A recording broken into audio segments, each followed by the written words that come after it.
Hello everyone, welcome to the session Object Oriented Programming through Java. Myself Navya, I am an assistant professor from CSIT department in MLR Institutions of Technology. So long we are seeing from the three sessions we are seeing what is an exception, how we are going to handle the exceptions in Java. So in this session also, this was the last session of exception handling. So in this session you are going to see what is built-in exceptions, checked exceptions, unchecked exceptions, as well as creating your own exceptions in Java.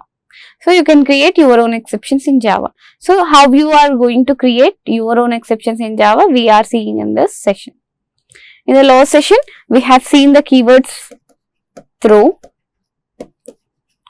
throws, and finally keyword. These are the keywords we have seen, how you are going to handle exceptions in Java using these keywords we have seen. So in the previous, we have seen try and catch also. So these are the 5 keywords we are using to handle exceptions in Java. So after this, we have seen built-in exceptions. So what are built-in exceptions? Built-in exceptions are the exceptions which are already defined in Java. So certainly how you are using the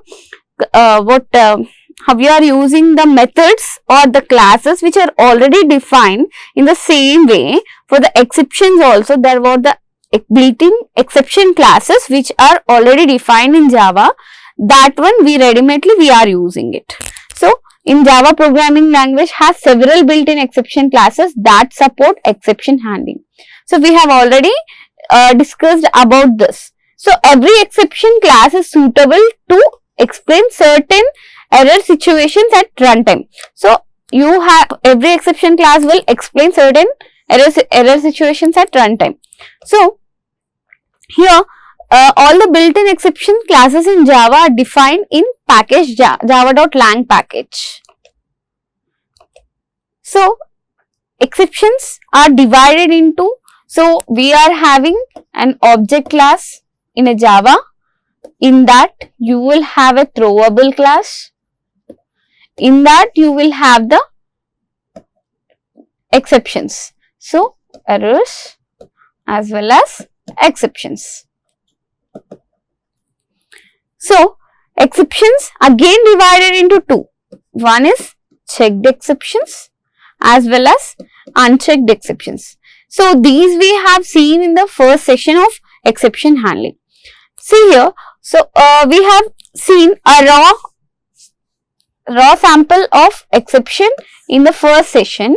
Now we are going to see what methods comes under, what type of exceptions comes under checked exceptions, what type of exceptions comes under unchecked exceptions we are going to see in this session.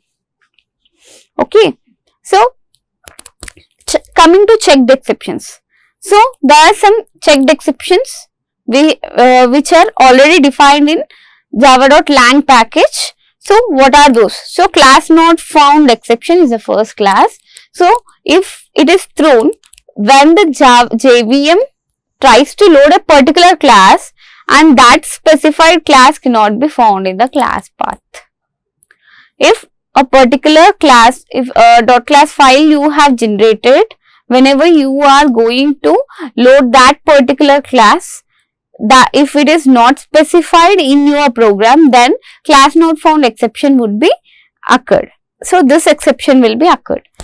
Now the second one is clone not supported exception. So this is used to indicate the clone method in class object that has been called to clone an object. So if you are trying to copy an object but the object class does not implement the clonable interface, then the clone not supported exception would be occurred at the time of runtime. Now illegal access exception. Illegal access exception is nothing but when one is trying to access a particular method or some data method or variable which is not accessible.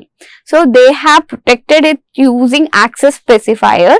Still, for example, if I am writing private n equals to some 10. So this is in a particular class, class A. Okay. And in a class B, I am trying to access n value. Then this is an illegal access exception. So here you will get an illegal access exception. It is thrown when one attempts to access a method or a member that visibility qualifiers does not allow. So if an access specifier does not allow you to access particular method or data, still you are trying to access those things, then this exception occurs.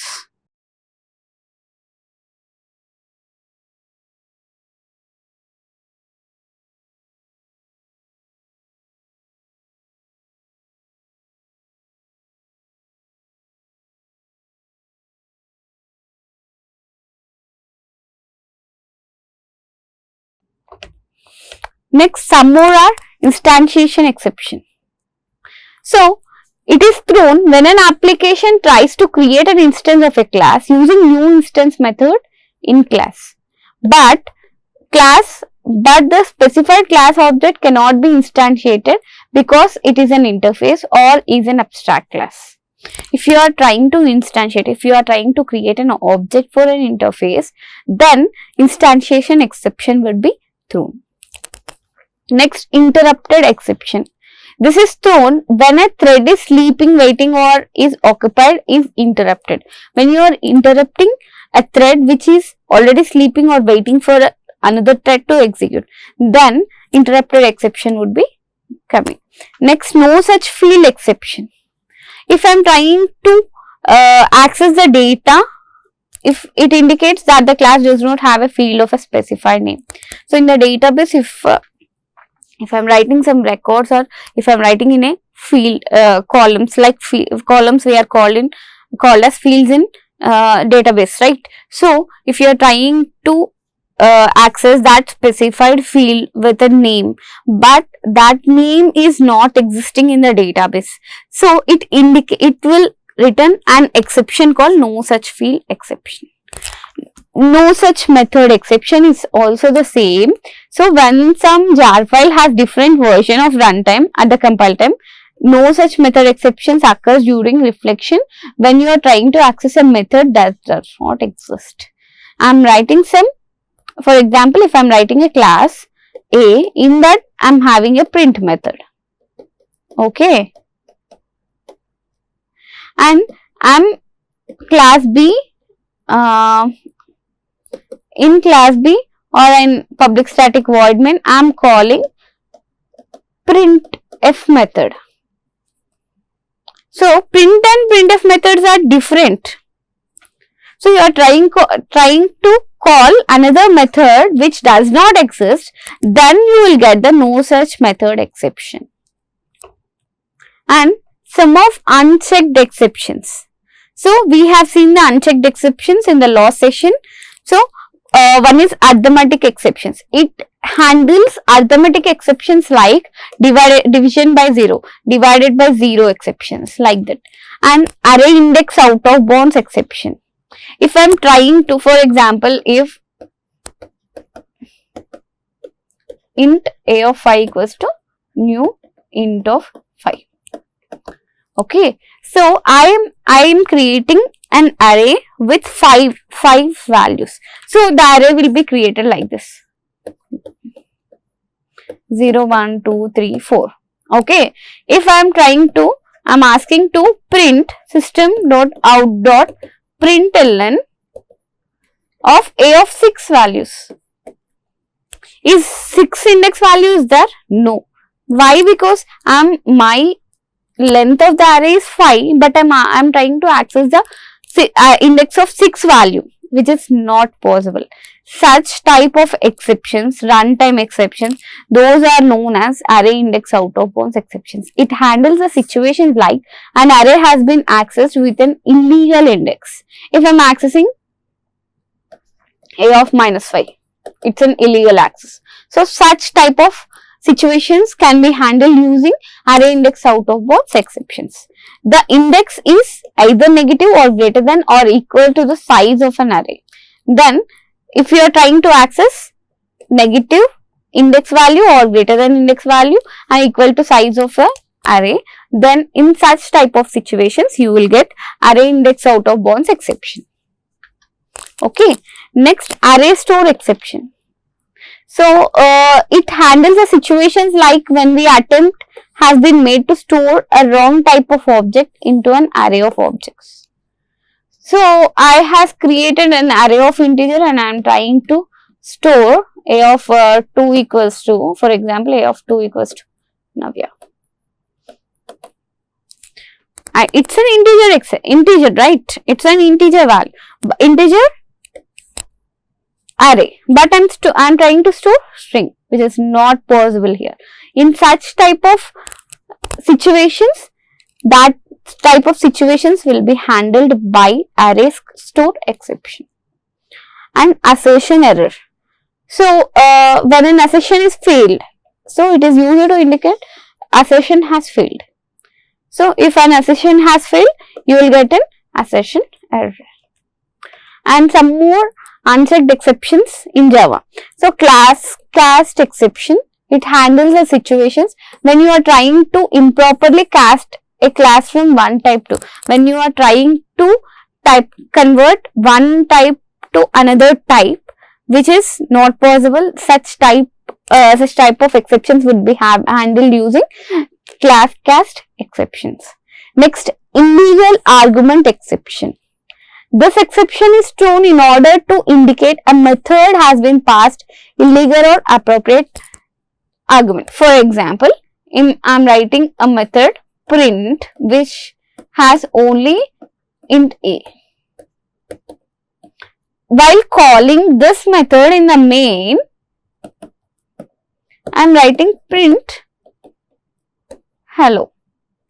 I am calling with this method, print method using hello. What happens? The array has given an integer value and here I am giving the hello, which is in string value. So such type of exceptions could be handled using illegal argument exceptions, or if I has given one exception here 5 comma hello. So I did not declare, even this method has been not declared. So here you will get the illegal argument exception. Next, illegal monitor state exception. Here this indicates while calling a thread, we did not discuss yet threads, but here a thread is a lightweight process which is a subpart of a program. So when you are calling a particular thread has attempt to wait an objects monitor or has to attempt to notify other threads that wait on objects monitor without owning the specified monitor. In such situations, you will get the illegal monitor state exceptions. Next, illegal state exceptions. So this method is invoked at an illegal or inappropriate time. And illegal thread state exceptions. So Java runtime environment, when the programmer is trying to modify the state of the thread, then it's an illegal. So it will this illegal thread state exception will occur. Next, negative array size exception is thrown. Here, if an applet tries to create an array with a negative size, then negative array size exception will be occurred. So if I am trying to int some a of -5 equals to new int of -5, this is not possible. This is wrong, right? Such type of exceptions would be handled in negative size exception. Some more are null pointer exceptions. If I am trying to use an object with a null value, I am creating a string. String name equals to null, okay, and I am trying to name dot length of that particular string, and I has given no values here, null value. Still I am trying to string n equals to hello. This is my string. I just want to convert that into integer value. So such type of situations, you will get this exception. Okay. Now security exception. security exception is thrown by Java virtual machines to indicate if any security violence is happen, then the security exception would be, exception is a class which handles this particular exception. String index out of bounds is same as array index out of bounds exceptions. If I am writing an array of strings and in order to give the negative index value or the greater than size of size of the string itself, you will get the index out of bounds exception. So, methods of a string class, in order to indicate the index is either negative or greater than the size of the string itself, it will goes through string index out of bounds exception. Next, unsupported operation exception. It is thrown to indicate the requested operation is not supported. If I am giving, for example, this is modular operator which can be supported for only integers. Okay. If I write n1 mod n2, these n1 and n2 are float type of data. So, it's an illegal. So, such type of exceptions you get unsupported operation exceptions. This operation will not be supported for float type of numbers. Next, we have seen the built-in exceptions as of now. Now, how you can create your own exceptions in Java. So, we can create and user-defined exceptions. So, user-defined exceptions are the exceptions can be created by the user. Okay, there are built-in exceptions as well as user-defined exceptions. So, user-defined exceptions are defined by the user,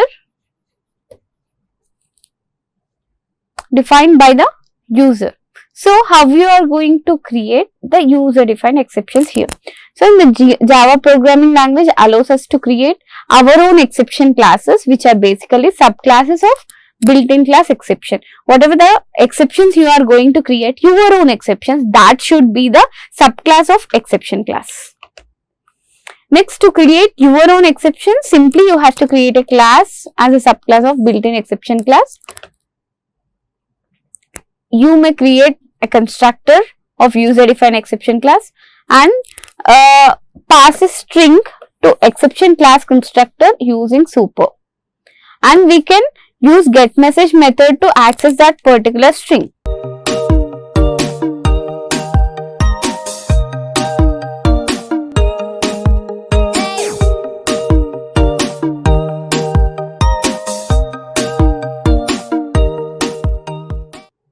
So, this was an example program. We are going to see here I am creating an exception, my own exception, which is not eligible exception, extends exception. So, this is an exception is an built-in class. I am inheriting the properties of exception class to my class, and this was a built-in exception class.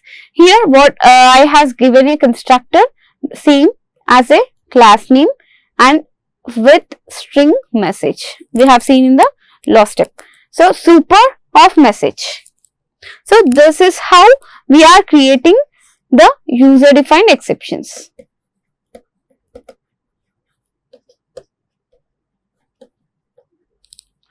Okay. Now, I am creating a outer list is my class name and age, and I am taking the constructor int age, this dot age equals to age. So, next I has to check the eligibility of this. So, if age is less than 18, it has to throw an exception. What exception it has to throw? What we have defined here. So, it has to throw new exception, new eligible exceptions. In that, what was my string message? Not eligible for vote due to underage. Okay. And if this is false, you will have the congrats, you are eligible for vote.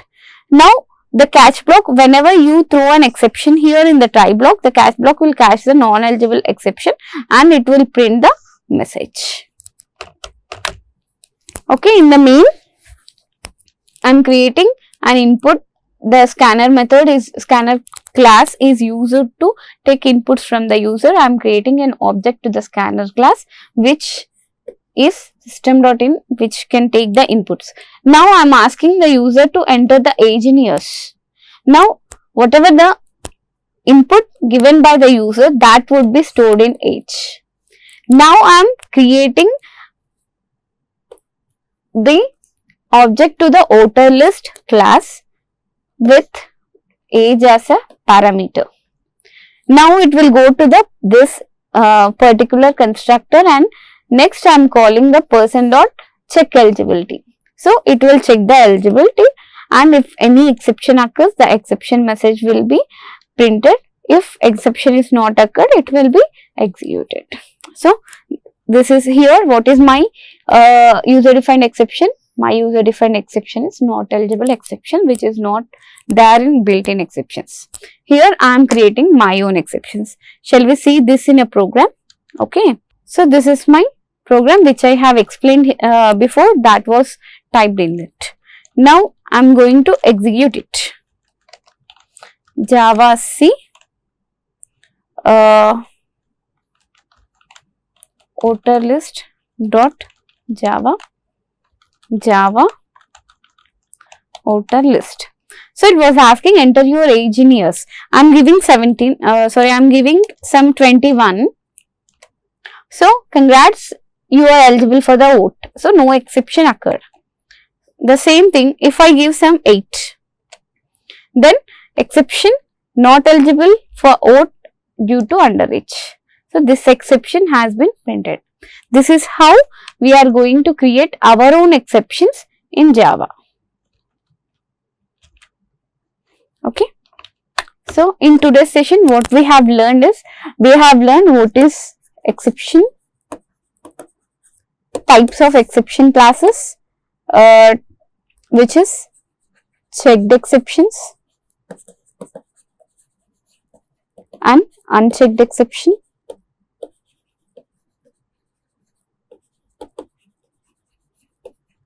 And we have seen list of checked exceptions and list of unchecked exceptions, which are already defined in, these are built-in exceptions, which are already there in Java library. We have seen for what exceptions we are going to use which exceptions. And now again we have seen another one is user-defined exceptions. User-defined exceptions are the exceptions which are defined by the user itself. So user can create the new exceptions. How we are going to creating